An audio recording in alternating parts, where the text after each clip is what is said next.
Hi, I'm Aditi and I'm a book potato, and I have this interesting book with me today, The Glass Palace by Amitav Ghosh. And about this book, it had been sitting on my shelf for a very long period of time, but then I finished reading it just a few days back only, and now I regret why didn't I do it earlier, because the story provides more than just a historical narrative.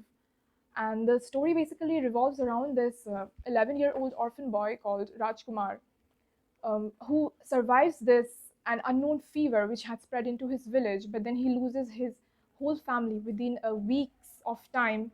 And then by chances and circumstances, he ends up becoming a crew member of a boat which was sailing off to Mandalay. And then he reaches Mandalay and finds himself adjusting to a different kind of a life over there, to a different kind of a language over there.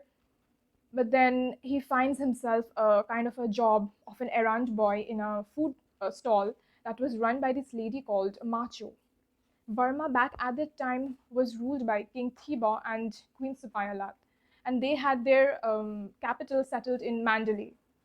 So, as a child, Rajkumar gradually starts developing a kind of curiosity regarding the very high walls of the palace, because the castle gates were basically um, closed to civilians.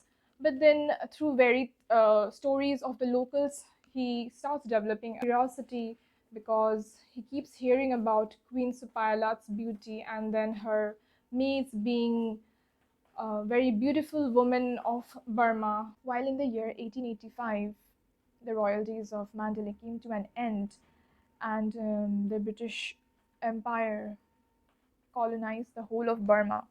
While Rajkumar fell in love with Dolly during this tumultuous period of time, but then circumstances had it such that the British king, along with his family and servants, while Dolly being one of them, was also sent away to India and were ordered to live in exile for the rest of their lives.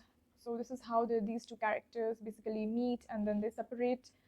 But then through passing years of time, these two characters grow up in their own ways, while Dolly becomes a very beautiful woman and becomes a very important part of the royal household, while Rajkumar, on the other hand, basically becomes a very successful businessman, and then he earns his own position and a social status while staying in Rangoon.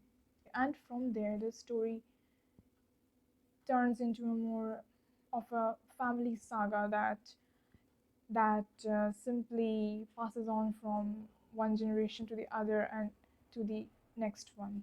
The story thus covers three generations of Rajkumar's family and the rise and fall of the various events that go on, historical incidents that happened during the late 19th century till the 20th century, and covers various events like that of the fall of Burmese Empire in 1885, then the World War One and Two that occurred throughout this time period, then the Indian nationalist movements that were occurring simultaneously, and then the Japanese occupation of Burma back in 1942, and then the assassination of Aung San, and then the rise of the next generation leader Aung San Suu Kyi of the modern Burma. The novel at the same time has dealt with um, the different themes of colonialism, and then the dilemma that occurred between self-interest and national interest. And the most interesting part about this novel, which I found to be really appealing, is that it mimics life so well, even after being a fiction. But then, if you ask about the annoying part of reading this novel, is that it just has way too many characters, which makes it very difficult to remember all of them. And at the end, if the reader is not careful enough, then things might just become a hodgepodge at the end. Therefore, I suggest that you should go about very slowly into the novel and sip it just like tea, and allow yourselves a trip back and forth between Burma and India. And have a happy reading.